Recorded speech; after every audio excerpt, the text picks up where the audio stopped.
Assalamualaikum warahmatullahi wabarakatuh. Perkenalkan, kami dari kelompok 3 yang beranggotakan Beatrice Alicia Maharani, Nada Yasya, dan juga Lina Lestari. Hari ini kami akan mempresentasikan akuntansi keuangan menengah 2, chapter 22 yang berjudul Accounting Change and Error Analysis.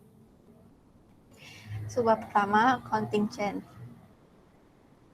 Background-nya, alternatif akuntansi itu mengurangi komparabilitas informasi keuangan dan menyamakan data tren historis yang berguna.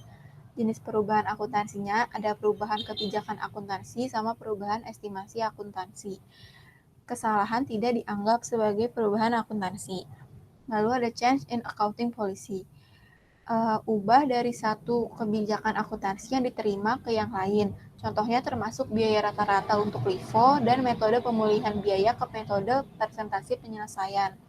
Penerapan kebijakan baru sebagai pengakuan atas peristiwa yang telah terjadi untuk pertama kalinya atau yang sebelumnya tidak material bukanlah perubahan akuntansi.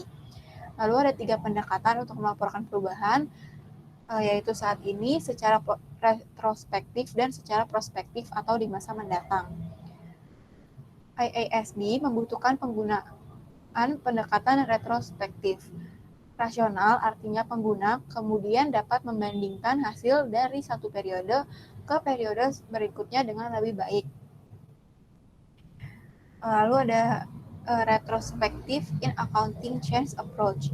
Perusahaan melaporkan perubahan tersebut itu yang pertama menyesuaikan laporan keuangan untuk setiap periode sebelumnya yang disajikan dengan dasar yang sama dengan kebijakan akuntansi yang baru. Yang kedua, untuk menyesuaikan jumlah tercatat aset dan liabilitas pada awal tahun penyajian pertama. Juga membuat penyesuaian saling hapus untuk saldo awal laba ditahan atau komponen lain yang sesuai dari ekuitas atau aset bersih pada awal tahun penyajian pertama. Lalu ada retrospective accounting change long-term contract. Di sini ada ilustrasinya. Denton SA telah memperhitungkan pendapatannya dari kontrak konstruksi jangka panjang dengan menggunakan metode pemulihan biaya atau zero profit. Pada 2019, perusahaan mengubah metode presentasi penyelesaian. Manajemen percaya bahwa pendekatan ini memberikan ukuran yang lebih tepat untuk pendapatan yang diperoleh. Untuk tujuan perpajakan, perusahaan menggunakan metode pemulihan biaya dan berencana untuk terus melakukannya di masa mendatang. Asumsinya tarif pajak itu 40%. Ada laporan pendapatan komparatif untuk pemulihan biaya versus metode presentasi penyelesaian. Untuk yang cost recovery method, di sini ada income statement-nya tahun 2017, 2018, dan 2019. Di income before income tax-nya 2017 400.000 euro, 2018 160.000 euro, dan 2019-nya 190.000 euro. Income tax-nya itu tarifnya 40%. Jadi di 2017 ada 160.000, 2018 64.000, dan 2019 76.000. Dapat net income-nya 240.000 euro di 2017, 2018 96.000 euro, sama 2019 114.000 euro. Lalu untuk yang percentage of completion method, income before tax-nya itu di 2017 600.000, 2018 180.000, 2019 200.000. Income tax-nya masih sama, tarifnya 40%. Jadi di 2017 240.000, 2018 72.000, dan 2019 80.000. Dapat income-nya 360.000 euro di 2017, 108.000 euro di 2018, dan 120.000 euro di 2019. Untuk entry-nya di awal tahun 2019 itu di debit ada construction in process sebesar 220.000, lalu deferred tax liability 88.000, dan retained earnings 132.000 di kredit. Ada data for retrospective change example. Di sini ada pre-tax income from sama difference in income. Di pre-tax income from itu ada percentage of completion sama cost recovery. Di difference in income-nya itu ada difference, tax effect, sama income effect atau net of tax. Di prior to 2018 itu percentage of completion-nya 600.000, lalu cost recovery-nya 400.000, jadi difference-nya 200.000. Untuk pajaknya jadi 80.000 dan net of tax-nya 120.000. Di 2018 percentage of completion-nya 180.000, cost recovery-nya 160.000, selisihnya 20.000, tax-nya 8.000 dan net of tax-nya 12.000. Jadi total di awal tahun 2019 itu 780.000 untuk percentage of completion, cost recovery-nya 560.000, selisihnya 220.000, pajaknya 88.000 dan income effect-nya 132.000. Totalnya di 2019 ada 200.000 di percentage of completion, 190.000 di cost recovery, 10.000 selisihnya, 4.000 tax-nya, dan 6.000 income effect. Terus ada change in accounting policy. Ada reporting a change in policy. Persyaratan pengungkapan utama adalah sebagai berikut. Pertama, sifat perubahan prinsip akuntansi. Kedua, alasan mengapa penerapan kebijakan akuntansi baru memberikan informasi yang andal dan lebih relevan. Ketiga, untuk periode saat ini dan periode sebelumnya yang disajikan, sejauh memungkinkan jumlah penyesuaian. Yang A, untuk setiap item dari laporan keuangan yang terpengaruh. B, laba per saham dasar dan dilusian. Dan yang terakhir, keempat, jumlah penyesuaian yang terakhir terkait dengan periode sebelum periode tersebut disajikan sepanjang praktis.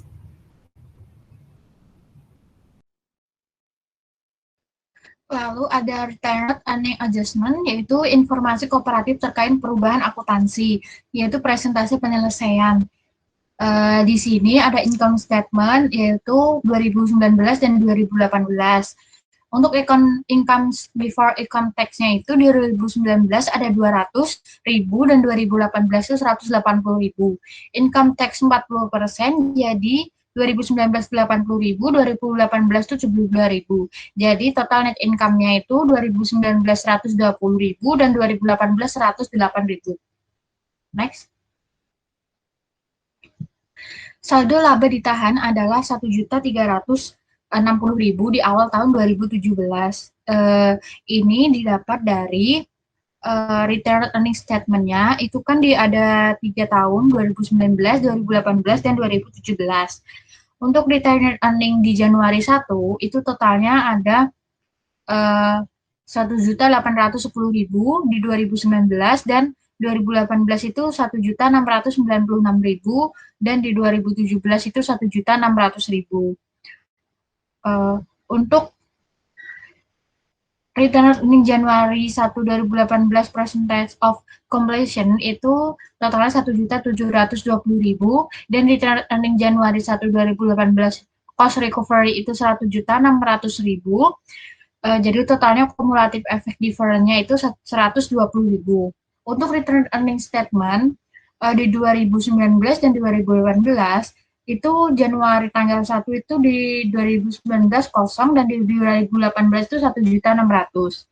Untuk adjustment for the cumulative effect on prior year of applying a retrospective the new method accounting for construction contract itu ada 120.000. Di return earnings Januari 1 adjusted itu ada di 1.828.000 dan di 2018 1.720.000. Net income-nya 120.000 dan 108.000.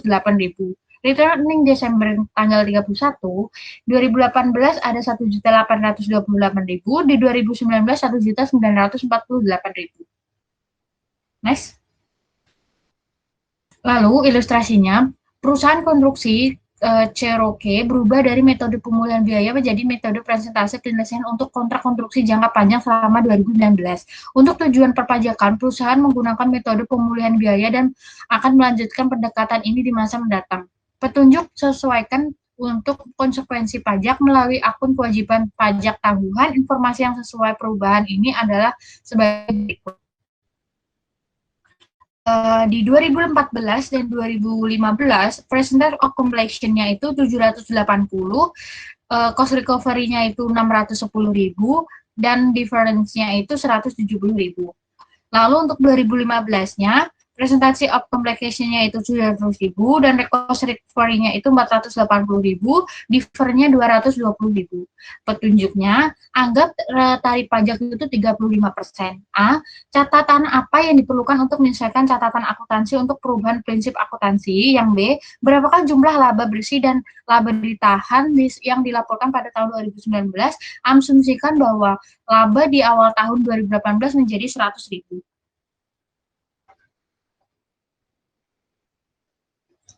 Lalu pre-tax income from long-term contract itu di tahun 2018 dan 2019 itu tax effect-nya 35%, jadi ada di 2018 59.500 dan di 2019 itu ada 77.000. Dan net of tax-nya itu 2018 110.500 dan 2019 itu 143.000. Entry jurnalnya dicatat pada tahun 2019 yaitu construction in process 170.000, deferred tax liability 59.500 dan return earning-nya 110.500. Comparative statement-nya itu ada 2018 di restated dan 2018 di fair values dan 2019.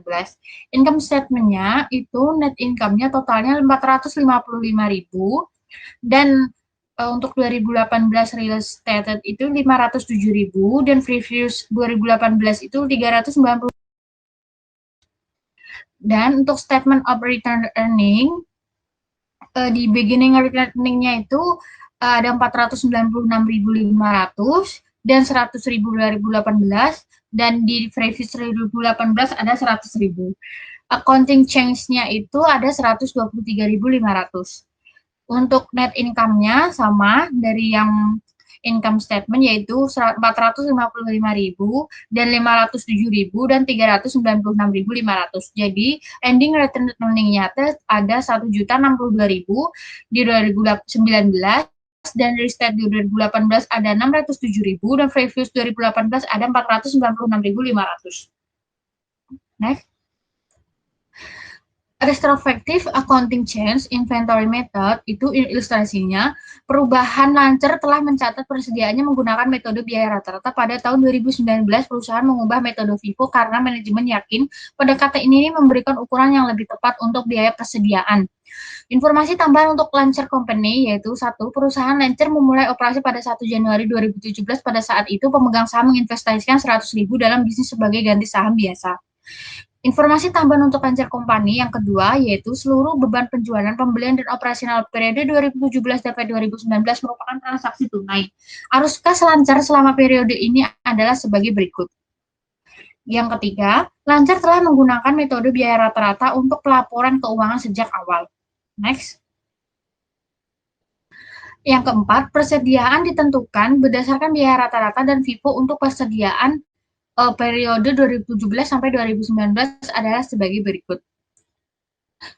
Lalu yang kelima, harga pokok penjualan dengan biaya rata-rata dan FIFO untuk periode 2017 sampai 2019 adalah sebagai berikut. Ada 3 tahun yaitu 2017, 2018, dan 2019. COGS-nya itu ada average cost sama FIFO, dan untuk perbedaannya antara average cost dan FIFO itu tiap tahun beda-beda, ya di 2017 ada 2.000, di 2018 ada 3.000, dan 2019 ada 2.000. Yang keenam, laba per saham tidak disyaratkan dalam laporan laba rugi. Ketujuh, semua efek pajak untuk ilustrasi ini harus diabaikan. Berikan informasi tentang Lancer Company. Yang ini income statement Lancer Company itu sales-nya rata-rata di 2017, 2018, 2019 sama 300.000. Untuk COGS-nya ada 80.000 di tahun 2017, 2018 100.000, 2019 113.000. Operating expense-nya semuanya sama 100.000. Net income-nya itu 120.000 2017, 100.000 2018, 87.000 2019. Return earning Lancer Company, return earning beginning-nya itu 2018 120.000, 2019 220.000. Net income-nya itu 2017 20.000, 2018 100.000, dan 2019 87.000. Jadi return earning ending-nya itu 120.000 di tahun 2017, 220.000 di 2018, dan 307.000 di tahun 2019.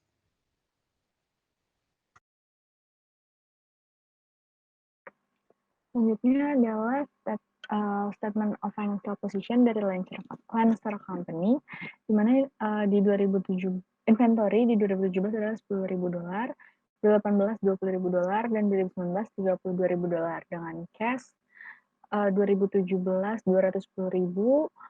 2018 $300.000, 2019 $375.000. Sehingga total aset yang dimiliki pada 2017 adalah $220.000, 2018 adalah $320.000, dan 2019 adalah $407.000. Untuk share kapital dari Lancer Company di 2017 adalah 100.000, begitupun juga sama di 2018 dan 2019. Untuk return earnings di 2017 adalah 120.000, 2018 220.000, dan 2019 307.000, sehingga total equity dari Lancer Company di 2017 adalah 220.000, 2018 320.000, dan 2019 407.000. Untuk statement of cash flow dari Lancer Company, di cash flow from operating activities, sales-nya itu di 2017 sampai 2019 sama sebesar $300.000. Lalu untuk purchases-nya di 2017 itu 90.000, 2018 itu 110.000, dan 2019 itu 125.000. Lalu untuk operating expense-nya sama, itu 100.000 untuk 2017 sampai 2019. Lalu didapatkanlah net cash provided by operating activities-nya di 2017 itu totalnya 110.000, 2018 90.000, 2019 itu 75.000. Lalu untuk cash flow from financing activities itu ada issuance of ordinary share sebesar 100.000 di 2017, sedangkan di 2018 dan 2019 itu empty. Sehingga didapatkan net increase in cash sebesar 210.000 di 2017, dan di 2018 itu tetap 90.000, dan 2019 juga tetap sebesar 75.000. Untuk cash at beginning of year-nya itu di 2017 0, di 2018 itu ada 210.000, itu dari cash at end of year dari 2017, dan didapatkanlah cash at end of year di 2018 300.000. Dari 300.000 itu masuk ke cash at beginning of year di 2019, kemudian didapatkan cash at end of year di 2019 sebesar $375.000. Next. Kemudian ada informasi perusahaan Lancer yang menggunakan LIFO, di mana di sini menunjukkan laporan laba rugi Lancer, laporan posisi keuangan, serta laporan arus kasnya dari 2017 hingga 2019 di bawah. Ini laporan arus kas di bawah FIFO sama dengan di bawah biaya rata-rata, lalu pendapatan bersih berbeda di setiap periode, dan tidak ada pengaruh kas dari perbedaan laba bersih tersebut. Jika kita mempertimbangkan pajak penghasilan, efek arus kas akan dihasilkan. Di sini ada SLFP-nya, itu di 2017 12.000, 2018 25.000, dan 2019 39.000 untuk inventory, dan cash-nya sebesar 210.000, 300.000, dan 375.000 dari 2017 ke 19. Sehingga dapatkan total aset 222.000, 325.000, dan 414.000 untuk 2017 ke 2019. Untuk share capital sama, yaitu 100.000. Kemudian return earnings-nya 2017 ke 2019 sebesar 122.000, 225.000, dan 314.000. Untuk total equity sama dengan total aset. Lalu ada income statement. Di sini ada sales sebesar 300.000 di 2017 dan 2018 serta 2019. nominal sama. Lalu COGS dengan FIFO sebesar 78.000 2017, 97.000 2018, dan 111.000 di 2019. Untuk operating expense-nya sama 2017 sampai 2019 yaitu 100.000, sehingga didapatkan net income sebesar 122.000 di 2017, 103.000 di 2018, dan 89.000 di 2019. Kemudian untuk return earning-nya itu di beginning-nya di 2017 itu tidak ada. Di 2018 beginning-nya itu 122.000 dan di 2019 itu 225.000. Itu didapatkan di 2018 dan 2019 beginning return earning didapatkan dari ending return earning tahun sebelumnya. Kemudian dari beginning return earning itu ditambahkan dengan net income, di mana 2017 itu 122.000, 2018 103.000, dan 2019 itu 89.000. Sehingga dari 2017 ke 2019 didapatkanlah return earning, ending return earning itu sebesar 122.000, 225.000, dan 314.000. Untuk statement of cash flow-nya itu sama seperti sebelumnya. Next. Dalam penerapan retrospektif, perubahan penilaian persediaan FIFO mempengaruhi persediaan yang dilaporkan, harga pokok penjualan, laba bersih, dan laba ditahan. Untuk memperhitungkan perubahan, maka dibuat entry sebagai berikut. Di 2017 itu ada net income dengan metode average cost itu sebesar 122.000 dan FIFO sebesar 122.000. Jadi dapatkan difference in income-nya sebesar $2.000. Untuk 2018 itu dengan metode average cost sebesar 100.000 dan FIFO sebesar 103.000. Sehingga difference income itu $3.000. Untuk total pada awal 2019 itu 220.000 dengan average cost dan 225.000 dengan FIFO, sehingga difference income yang didapatkan itu $5.000.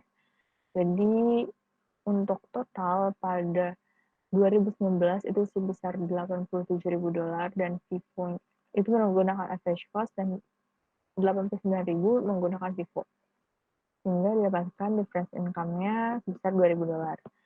Dengan ini, maka entry jurnalnya adalah inventory terhadap return earnings sebesar $5.000.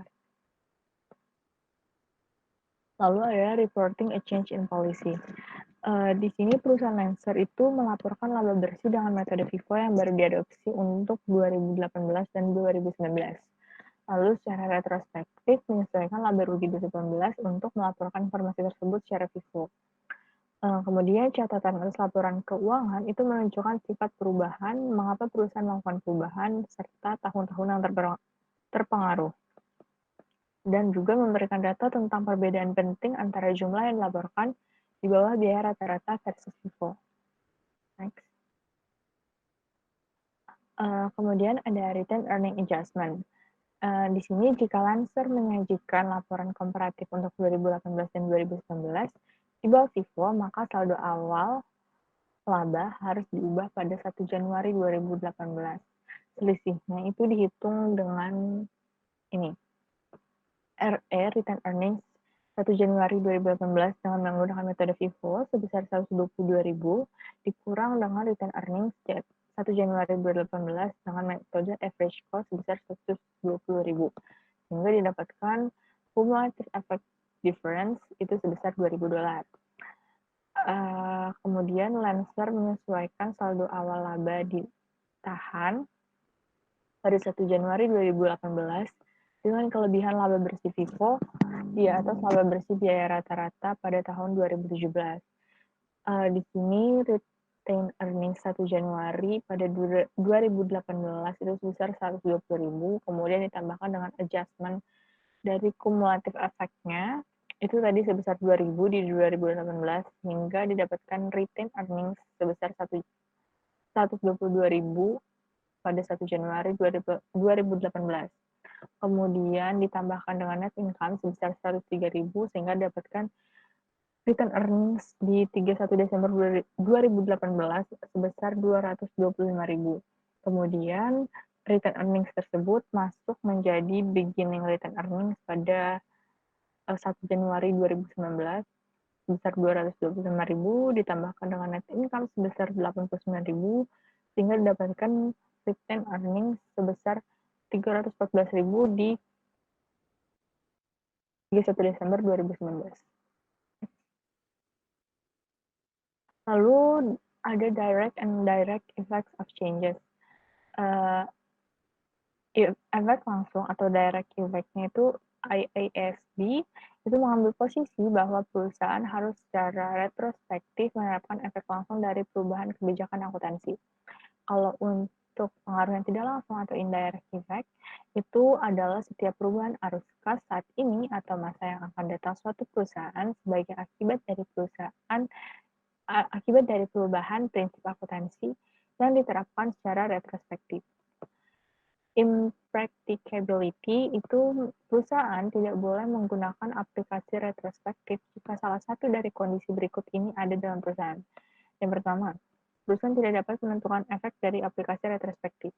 Yang kedua, penerapan retrospektif membutuhkan asumsi tentang maksud manajemen dalam periode sebelumnya. Yang ketiga, penerapan retrospektif membutuhkan estimasi signifikan yang tidak dapat dikembangkan oleh perusahaan. Jika salah satu dari kondisi itu terjadi, perusahaan secara retrospektif menerapkan prinsip akuntansi yang baru.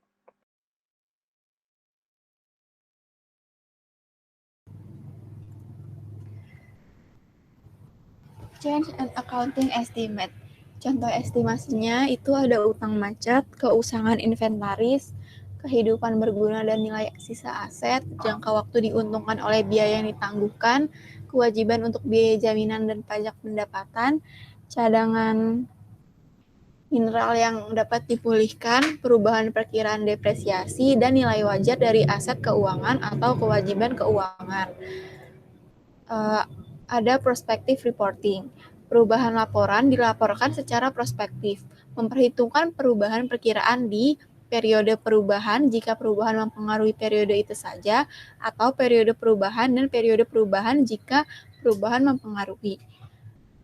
IASB melihat perubahan dalam perkiraan sebagai koreksi dan penyesuaian berulang yang normal dan melarang pengobatan retrospektif. Ilustrasinya, Arcadia HS membeli peralatan seharga $510.000 yang diperkirakan memiliki masa manfaat 10 tahun dengan nilai sisa $10.000 pada akhir waktu tersebut. Penyusutan telah tercatat selama 7 tahun dengan metode garis lurus. Pada tahun 2019, yaitu tahun ke-8, ditentukan bahwa perkiraan total umur harus 15 tahun dengan nilai sisa $5.000 pada akhir waktu tersebut. Yang dibutuhkan, apakah jurnal untuk mengoreksi beban penyusunan tahun-tahun sebelumnya, dan hitung beban penyusutan untuk 2019. Jadi setelah 7 tahun itu, pertama kita harus tentukan nilai buku pada tanggal perubahan estimasi. Caranya, biaya peralatan sebesar $510.000 dikurang nilai sisa $10.000. Jadi dasar yang dapat disusutkan $500.000. Lalu umur bergunanya itu 10 tahun yang aslinya. Terus jadi dapat depresiasi tahunannya itu $50.000. Karena sudah 7 tahun, jadi dikali 7 tahun dapat $350.000.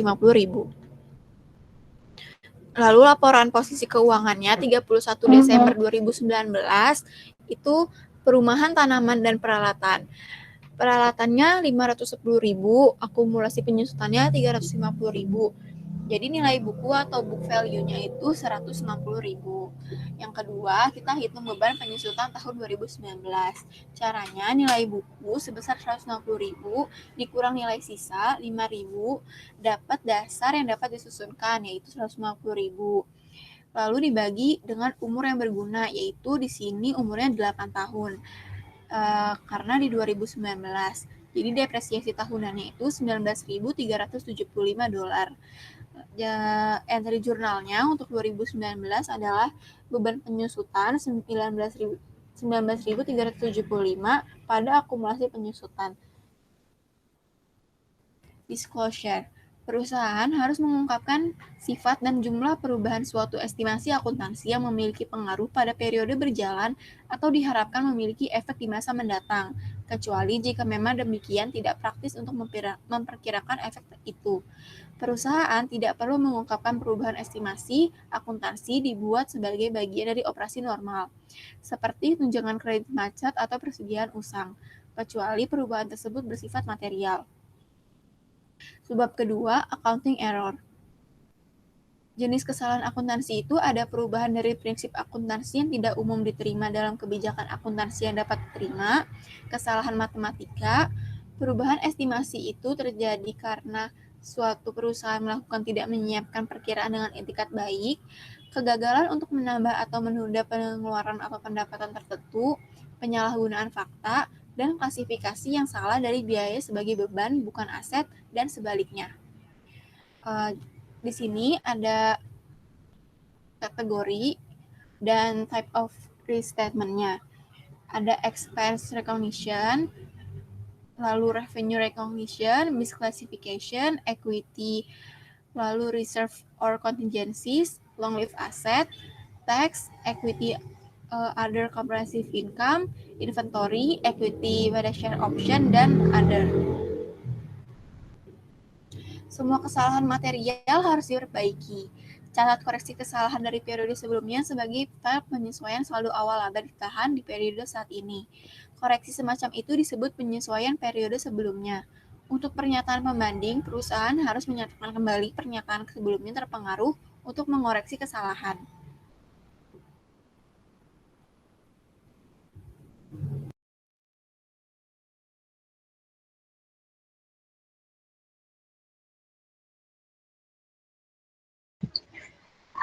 Lalu ilustrasinya, pada tahun 2020, pemegang buku untuk Selextro PLC ditemukan sebuah kesalahan. Pada 2019, perusahaan gagal mencatat 20.000 biaya penyusutan gedung yang baru dibangun. Ini bangunan adalah salah satunya aset yang dapat didepresiasi yang memiliki Selextro. Itu perusahaan dengan benar memasukkan biaya penyusutan dalam pajaknya kembali dan melaporkan dengan benar pajak penghasilan yang harus dibayar. Laporan laba rugi Selekitro untuk 2019 dan tanpa kesalahan, yaitu income statement-nya itu tanpa error itu 60.000, tanpa error itu 48.000, dengan error itu 60.000. Entry apa yang harus dibuat Selektro untuk mencatat beban penyusutan dan pajak penghasilan? Next. Income statement for their Selектro PLC itu sama seperti yang tadi. Untuk net income-nya dengan error itu 48.000, tanpa error itu 48.000, dengan error itu 60.000. Didapat dari income before depreciation-nya itu dengan error maupun tanpa error itu sama 100.000. Depreciation expense-nya itu 20.000 tanpa error dan dengan error itu 0. Jadi totalnya income before tax-nya itu dengan error itu 100.000, tanpa error 80.000. Untuk current sama deferred-nya itu 32.000, masing-masing 32.000. Untuk deferred-nya itu 0 dan tanpa error dengan error itu 8.000. Jadi totalnya 32.000 dengan error, tanpa error itu 40.000. Untuk entries company shall have made, depreciation expense-nya 20.000, accumulated depreciation building di kredit 20.000. Income tax expense-nya 32.000, income tax payable-nya 32.000 juga. Untuk entries company did make with error, dengan error itu no entry untuk depreciation, dan untuk tax expense-nya itu 40.000, deferred tax liability 8.000, dan income tax payable-nya 32.000. Kesalahan kelalaian 20.000 pada tahun 2019 menghasilkan efek berikut, yaitu income statement efeknya untuk depreciation expense itu 20.000, income tax expense-nya itu 8.000, untuk net income-nya itu 12.000. Lalu, statement of financial position efeknya itu accumulated depreciation building is understated itu 20.000 dan deferred tax liability itu overstated-nya 8.000. Next. Siapkan entry koreksi yang tepat tahun 2020 yang harus dibuat oleh Selektro. Untuk entries-nya itu sama seperti yang tadi, dengan error maupun tanpa error. Kalau untuk laba ditahannya itu 12.000 dan kewajiban pajak tangguhannya 8.000. Didapat dari akumulasi penyusutan bangunan itu dikredit 20.000. Next. Lalu ada single period statement, ilustrasinya itu Selektro Company memiliki saldo laba ditahan awal pada 1 Januari 2020 sebesar 350.000. Perusahaan melaporkan laba bersih sebesar 400.000 pada tahun 2020. Return earning-nya itu pada tanggal 1 Januari itu 350.000, correction of error depresiasinya itu 20.000, applicable income tax reduction-nya 8.000, jadi totalnya 12.000 berkurang. Lalu return earnings untuk adjusted-nya itu 338.000, net income-nya itu 400.000, dan return earning Desember 31 itu 738.000. Comparative statement, yaitu perusahaan harus pertama membuat penyusutan untuk mengoreksi jumlah untuk semua akun terpengaruh yang dilaporkan dalam laporan untuk semua periode yang dilaporkan. Kedua, menyajikan kembali data dasar yang benar untuk setiap tahun yang disajikan. Ketiga, menampilkan penyesuaian mengejar ketinggalan sebagai penyesuaian periode sebelumnya pada laba ditahan untuk periode paling awal yang dilaporkan. Next. Untuk statement of return earning-nya di tahun 2018 itu balance-nya 1 Januari 1.050.000, net income-nya 360.000, dividennya 300.000 berkurang, jadi balance di tanggal 31 Desember itu 1.110.000. Dan untuk statement return earning yang terbaru itu balance-nya sama 1.050.000. Untuk prior period adjustment net of tax-nya itu berkurang 50.000, jadi total balance 1 Januari restated-nya itu 1 juta, dan net income-nya 360, jadi dividennya 300.000 berkurang, dan total balance-nya itu di Desember 31 160.000, 1.060.000. Sebelum menerbitkan laporan untuk tahun yang berakhir pada tanggal 31 Desember 2018, Anda menemukan kesalahan 62.500 yang menyebabkan persediaan tahun 2017 terlalu tinggi. Persediaan yang terlalu tinggi menyebabkan COGS menjadi lebih rendah. Dengan demikian, laba bersih menjadi lebih tinggi daripada tahun 2017. Apakah penemuan ini akan bertambah pada pelaporan laba di tahun 2018? Asumsikan tarif pajaknya itu 20%. Next. Yang ketiga ada analisis error.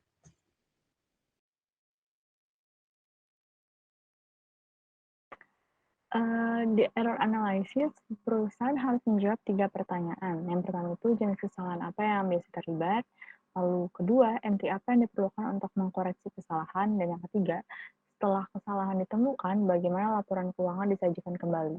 Perusahaan memperlakukan kesalahan sebagai penyesuaian periode sebelumnya dan melaporkannya pada tahun berjalan sebagai penyesuaian saldo awal saldo laba. Next. Statement Financial Position Error. Di sini, kesalahan laporan posisi keuangan hanya mempengaruhi penyajian akun, aset, kewajiban, atau ekuitas. Yang pertama, kesalahan tahun berjalan, yaitu current year.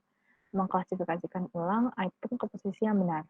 Untuk yang kedua, kesalahan tahun sebelumnya atau prior year, itu menyatakan kembali laporan posisi keuangan tahun sebelumnya untuk tujuan perbandingan. Next. Income Statement Error. Ini klasifikasi pendapatan atau pengeluaran yang tidak tepat. Yang pertama ada kesalahan tahun berjalan yaitu current year yang mengklasifikasikan ulang item ke posisi yang benar, dan yang kedua adalah kesalahan tahun sebelumnya atau prior year itu. Lalu selanjutnya ada statement of financial position and income statement errors. Di sini yang pertama ada kesalahan penyeimbang atau counterbalancing errors yang merupakan akan diimbangi atau diperbaiki selama 2 periode. Yang pertama itu periode pertama jika perusahaan telah menutup pembukuan pada tahun berjalan. Yang pertama itu jika kesalahan sudah diimbangi, maka tidak ada entry yang diperlukan. Tapi Yang kedua, jika kesalahan belum diimbangi, maka buat jurnal untuk menyesuaikan saldo sekarang dari laba ditahan. Untuk tujuan perbandingan, penyajian kembali diperlukan meskipun entry jurnal koreksi tidak diperlukan. Lalu untuk periode yang kedua, itu jika perusahaan belum menutup pembukuan pada tahun ini. Jika kesalahan sudah diimbangi, maka buat jurnal untuk memperbaiki kesalahan pada periode saat ini dan menyesuaikan saldo awal pada saldo laba. Lalu, jika kesalahan belum diimbangi, maka buat jurnal untuk menyesuaikan saldo awal pada saldo pendapatan. Kemudian, untuk kesalahan non-penyeimbang atau non-counterbalancing errors, itu yang pertama, tidak saling hapus pada periode akuntansi berikutnya. Lalu yang kedua, perusahaan harus membuat entry koreksi bahkan jika mereka telah menutup pembukuan. Yang pertama adalah contoh dari E2219, di mana analisis kesalahan untuk mengoreksi entry. Saldo percobaan sebagian dari Dickinson Ltd adalah sebagai berikut pada tanggal 31 Desember 2019, di mana di debit ada supply sebesar 2.500, lalu ada salaries and wages payable sebesar 1.500 di kredit, dan interest receivable sebesar 5.100 di debit, lalu prepaid insurance sebesar 90.000 di debit, lalu ada interest payable sebesar 15.000 di kredit. Next. Lalu untuk instruksi yang pertama adalah dengan asumsi pembukuan belum ditutup, jurnal penyesuaian apa yang diperlukan pada 31 Desember 2019. Yang pertama itu adalah penghitungan fisik persediaan yang ada pada tanggal 31 Desember 2019, yang berjumlah sebesar 1.100, di mana jurnal yang diperlukan adalah surplus expense terhadap surplus on hand, sebesar 1.400, yang didapatkan dari 2.500 dikurang dengan 1.100. Lalu yang kedua, gaji dan gaji yang masih harus dibayar pada awal tanggal 31 Desember 2019 sebesar 4.400. Di sini jurnal yang diperlukan adalah salary and wages expense terhadap accrued salaries and wages sebesar 2.900. Lalu bunga yang masih harus dibayar untuk investasi sebesar 4.350 pada tanggal 31 Desember 2019. Jurnal yang diperlukan adalah interest revenue terhadap interest receivable sebesar 750 yang didapatkan dari 5.900 dikurang dengan 4.350. Next. Untuk yang keempat, itu ada porsi polis asuransi yang belum kadaluarsa berjumlah 65.000 pada tanggal 31 Desember 2019. Jurnal yang diperlukan adalah insurance expense terhadap prepaid insurance sebesar 25.000. Lalu yang kelima itu ada 24.000 telah diterima pada tanggal 1 Januari 2019 untuk sewa gedung tahun 2019 dan 2020. Seluruh jumlah tersebut itu dikreditkan ke pendapatan sewa. Ada rental income terhadap unearned rent sebesar 12.000 yang didapatkan dari 24.000 dibagi 2 karena untuk 2019 dan 2020. Lalu yang keenam itu ada penyusutan untuk tahun tersebut secara keliru dicatat sebagai 5.000 dan bukan angka yang benar sebesar 50.000. Itu depreciation expense terhadap accumulated depreciation sebesar 45.000. Next. Lalu untuk instruksi yang B itu ada asumsi pembukuan itu telah ditutup, maka jurnal yang diperlukan untuk 31 Desember 2019. Yang pertama itu ada penghitungan fisik persediaan pada 31 Desember 2019. Itu return earnings terhadap supply sebesar 1.400. Lalu gaji yang harus dibayar itu return earnings terhadap accrued salaries and wages sebesar 2.900.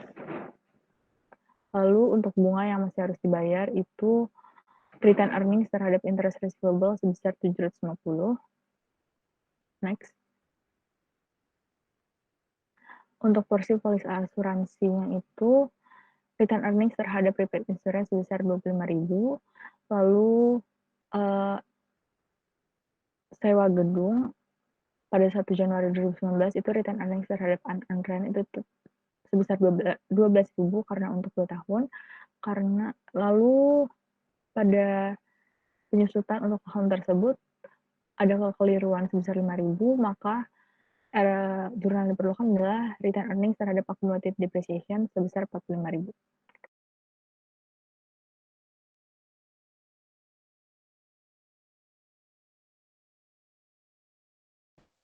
Lalu kita ke pembahasan soal chapter 21. Yang pertama, 213. Delaney AG menyewa mobil dengan nilai wajar 10.000 dari Simon Motor dengan persyaratan berikut. Yang pertama, jangka waktu 50 bulan yang tidak dapat dibatalkan. Kedua, sewa 200 per bulan di awal setiap bulan. Nilai sekarang 0,5% per bulan adalah 8.873. Ketiga, Delaney menjamin nilai sisa 1.180. Nilai sekarang 0,5% per bulan adalah 920. Delaney mengharapkan kemungkinan nilai sisa menjadi 1.180 pada akhir masa sewa. 4. Perkiraan umur ekonomis mobil 60 bulan. 5. Tingkat pinjaman tambahan Delaney adalah 6% setahun atau 0,5% sebulan. Tingkat implisit Simon tidak diketahui. Instruksinya, A. Berapa nilai sekarang dari pembayaran sewa untuk menentukan kewajiban sewa? B. Berdasarkan pola fakta asli, catat sewa guna pembukuan Delaney pada tanggal dimulainya. C. Catat pembayaran sewa bulan pertama atau saat dimulainya sewa. D. Catat pembayaran sewa bulan kedua. E. Catat amortisasi bulan pertama pada pembukuan Delaney. Asumsikan garis lurus.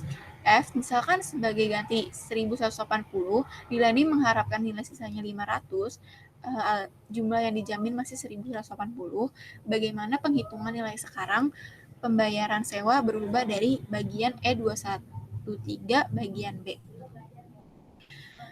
Jawabannya untuk yang A, nilai sekarang dari pembayaran sewa untuk tujuan menentukan kewajiban sewa untuk penyewa hanya boleh mencakup nilai sekarang dari nilai sisa yang dijamin kemungkinan terhutang berdasarkan perjanjian sewa, yaitu jumlah nilai sisa yang dijamin di atas nilai sisa yang diharapkan.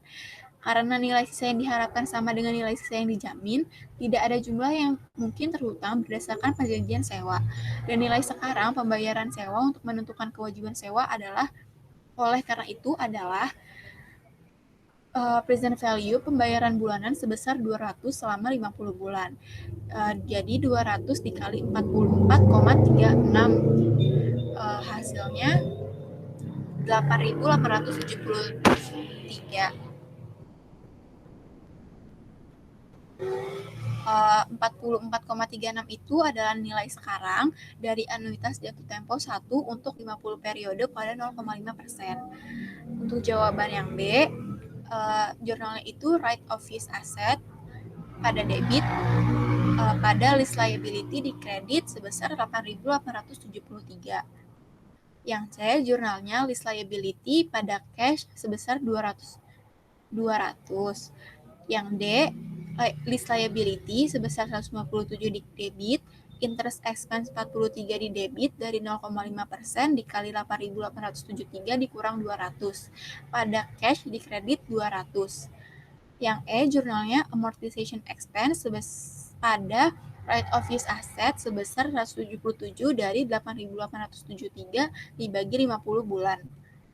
Yang F, seperti yang dijelaskan pada bagian A, penyewa harus memasukkan nilai sekarang dari nilai sisa yang jaminan yang kemungkinan besar terhutang pada perjanjian sewa, karena nilai sisa yang diharapkan atau sebesar 500 kurang dari nilai sisa yang dijamin, yaitu sebesar 1.180. Delaney harus memasukkan nilai sekarang dari perbedaan dalam pengukuran awal kewajiban sewa. Dengan demikian, nilai sekarang dari pembayaran sewa dihitung sebagai berikut. Present value pembayaran bulanan sebesar 200 selama 50 bulan, 8.873. PV dari nilai sisa dijamin kemungkinan besar akan terhutang 530 dari 1.180 dikurang 500 dikali 0,779. Pada tabel anuitas untuk jatuh tempo 1, 50 periode pada 0,5%. Jadi PV pembayaran sewanya itu setelah dijumlah 9.403 euro. Lalu ada E2111. Perjanjian sewa antara Money Leasing and Choi Group dijelaskan pada E2110. Fakta-fakta berikut berkaitan dengan perjanjian sewa yang tidak dapat dibatalkan antara money leasing dan Choi Group. Penyewa penyewa. Jumlahnya dalam ribuan. Itu ada di slide selanjutnya. Instruksinya, lihat data di E2110 dan lakukan hal berikut untuk lessor. Bulatkan semuanya ke angkaian yang terdekat. A. Diskusikan sifat sewa ini kepada money dan hitung jumlah piutang sewa pada saat dimulainya sewa. B. Siapkan jadwal amortisasi sewa untuk money untuk masa sewa 5 tahun. C. Siapkan ayat jurnal untuk mencerminkan penandatanganan perjanjian sewa dan untuk mencatat penerimaan dan pendapatan terkait sewa ini untuk tahun 2019 dan 2020. Periode akuntansi lessor berakhir pada 31 Desember. Ayat jurnal pembalik tidak digunakan oleh money. D. Misalkan kolektibilitas pembayaran sewa tidak memungkinkan bagi money, siapkan semua entry jurnal yang diperlukan untuk perusahaan pada 2019. Ini tadi fakta-faktanya. Jadi tanggal mulainya 1 Mei 2019, lalu pembayaran sewa tahunan jatuh tempo setiap awal yang dimulai 1 Mei 2019 itu sebesar 20.471,94 yen. Harga opsi pembelian murah di akhir masa sewa 4.000 yen, jangka waktu sewa 5 tahun, umur ekonomi 10 tahun, biaya lesornya 65.000, nilai wajar aset 1 Mei 2019 91.000, tingkat implisit lesor 8%, tingkat pinjaman tambahan lesi 8%, kolektibilitasnya tidak diketahui. Jawaban untuk yang A, perjanjian sewa memiliki opsi pembelian tawar. Kolektibilitas pembayaran sewa oleh money sangat mungkin terjadi. Sewa oleh karena itu memenuhi syarat sebagai sewa jenis penjualan dari sudut pandang lessor. Pembayaran sewa yang terkait dengan sewa ini adalah sewa tahunan berkala ditambah opsi pembelian murah. Tidak ada nilai sisa yang relevan dengan akuntansi lessor sewa ini. Piutang sewa dihitung sebagai berikut. Pembayaran sewa tahunan 20.471,94 dikali dengan PV dari anuitas 5 tahun dengan interest 8%, itu 4,312. Jadi PV dari pembayaran sewa berkalanya 88.277,67. Lalu pilihan pembelian murahnya 4.000. PV-nya untuk PV dari 1 untuk 5 tahun dengan interest 8%, 0,68. PV dari opsi pembelian dengan harga murahnya jadi 2.722,32. Terus PV dari pembayaran sewa berkalanya 88.277,68. Ditambah dengan PV dari opsi pembelian murah yaitu 2.722,32, itu dapat piutang sewa pada saat permulaan yang sudah dibulatkan 91.000 yen.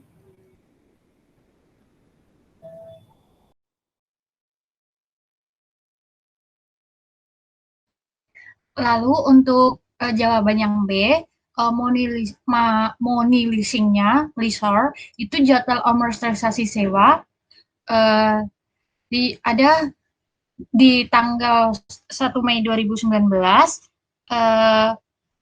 Mei 2020, 1 Mei 2021, 1 Mei 2022, dan 1 Mei 2023, dan 30 April 2024.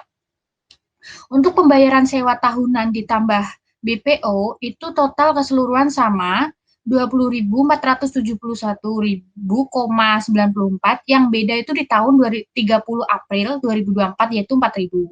Jadi total keseluruhan 106.359 rupiah 70. Biaya bunga 8%.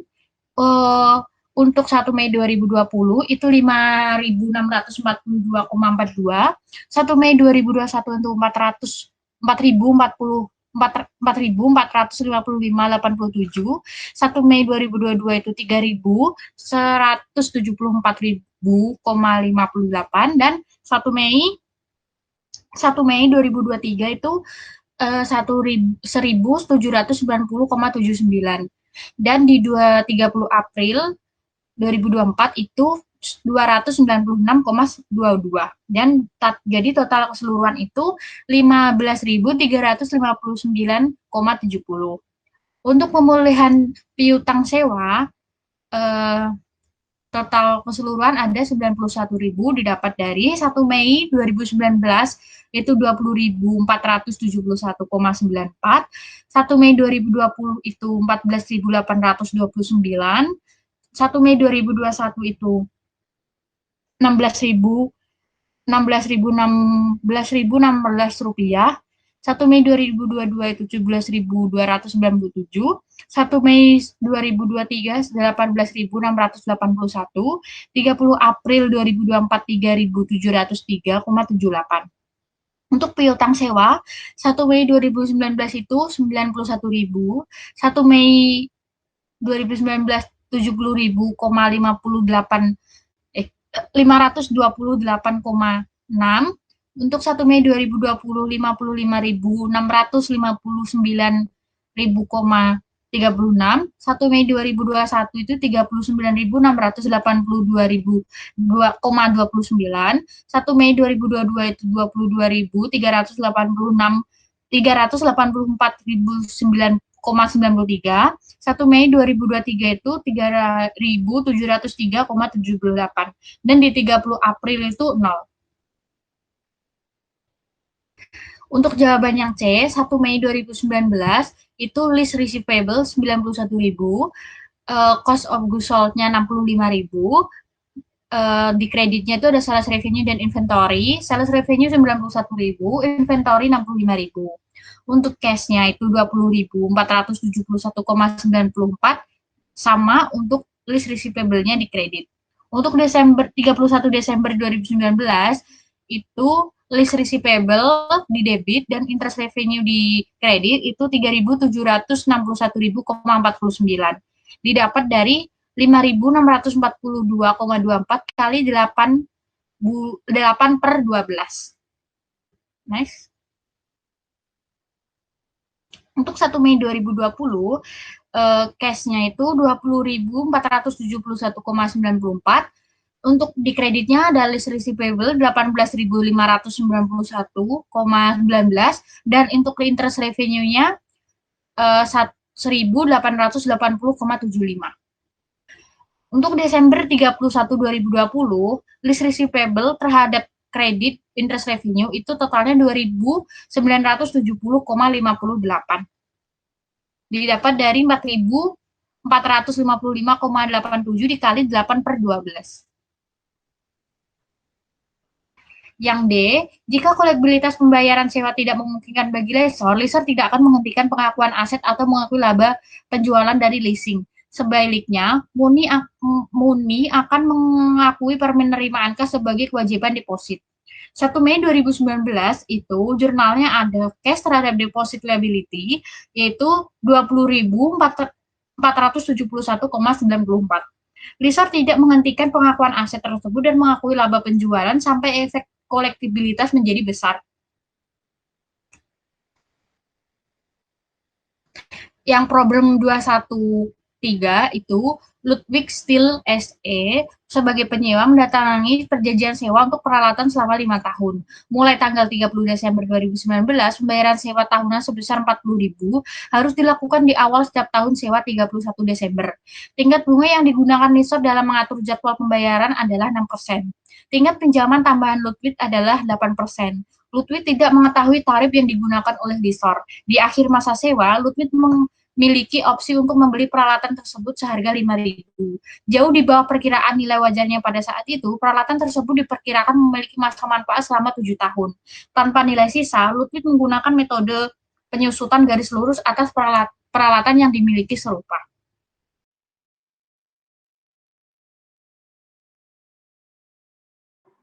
Lalu untuk instruksinya, yang pertama, siapkan entry journal atau entry dengan penjelasan yang harus dicatat Ludwig pada tanggal 31 Desember 2019.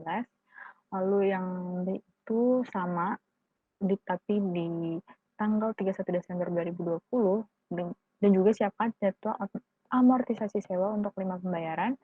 Lalu yang itu siapkan entry journal sama juga untuk Desember 2021, dan yang D itu berapa jumlah yang akan muncul pada laporan posisi keuangan Ludwig pada tanggal 31 Desember 2021 terkait dengan perjanjian sewanya. Next. Untuk yang pertama, yang A adalah di 31 Desember 2019 itu ada right of use asset terhadap lease liability sebesar 175.888. Ini itu didapatkan dari 40.000 dikali dengan 4,31213. 4,31213 itu didapatkan dari nilai present value untuk anuitas jatuh tempo 1 selama 5 periode dengan besar 8%, ditambahkan dengan 5.000 euro dikali dengan 0,68058 itu didapatkan dari present value dari 1 selama 5 periode sebesar 8%. Lalu masih di 31 Desember 2019 itu ada list liability terhadap cash sebesar 40.000 itu untuk mencatat pembayaran sewa pertama. Next. Lalu untuk yang B diminta jadwal amortisasinya, Ludwig Steel sebagai list itu pertama di tanggal 31 Desember 2019 Ludwig memiliki kewajiban sewa sebesar 175.888. Kemudian untuk pembayaran sewa tahunan itu sama setiap tahunnya sebesar 40.000 dari 2019 sampai 2024. Untuk bunganya sebesar 8% atas kewajiban di 2019 masih 0. Lalu ada pengurangan kewajiban sewa sebesar 40.000 itu di 2019 didapatkan dari pembayaran sewa tahunan dikurangkan dengan bunga atas kewajibannya, sehingga kewajiban sewanya didapatkan sebesar 135.888 itu dari kewajiban sewa awal dikurangkan dengan pengurangan kewajiban sewa. Lalu di 2020 ada bunga atas kewajiban sebesar 10.871 dengan pengurangan kewajiban sewa 29.129 sehingga dapatkan kewajiban sewanya 106.759. 2021 dengan bunga sebesar 8.541, pengurangnya 31.459 dan kewajiban sewanya dapatkan 75.300. 2022 bunganya sebesar 6.024 dengan pengurang 33.976 sehingga dapatkan kewajiban sewa sebesar 41.324. Lalu di 2023 bunganya sebesar 3.306, pengurangnya sebesar 36.694 dan didapatkan kewajiban sebesar 4.630. Untuk 2024 itu pembayaran sewa tahunannya sebesar 5.000 dan didapatkan bunga 8% atas kewajiban sebesar 370 dan pengurangannya sebesar 4.630 sehingga kewajiban sewa yang dimiliki sudah habis yaitu 0. Sehingga jurnal yang diperlukan untuk 31 Desember 2020 adalah depreciation expense terhadap rate of use asset sebesar 25.127. Ini itu untuk mencatat amortisasi selama 7 tahun. Lalu ada interest expense di debit sebesar 10.871, less liability di debit sebesar 29.129 terhadap cash di kredit sebesar 40.000 itu untuk mencatat pembayaran tahunan sewa kewajiban yang diwakili 10.871 dengan bunga 8% dari pokok yang belum dibayar. Next. Untuk yang C, 31 Desember 2021 itu ada depreciation expense terhadap right of use asset sebesar 25.127 itu untuk mencatat amortisasi tahunan disewakan aktiva. Lalu ada juga interest expense sebesar 8.541 di debit dengan liability di debit juga 31.459 terhadap cash di kredit sebesar 40.000. Itu untuk mencatat pembayaran tahunan sewa kewajiban yang mewakili 8.541 dengan bunga 8%. Dari pokok sebelum dibayarnya 106.759. Next. Ada Statement of Financial Position untuk Desember 31 di 2021 dengan non-current assetnya itu right of use asset sebesar 125.634 yang didapatkan dari 175.888 dikurang dengan 25.127 dikali 2. Lalu current liability itu lease liability sebesar 33.976 itu ada di pengurangan kewajiban sewa tahun 2022 di schedule B tadi.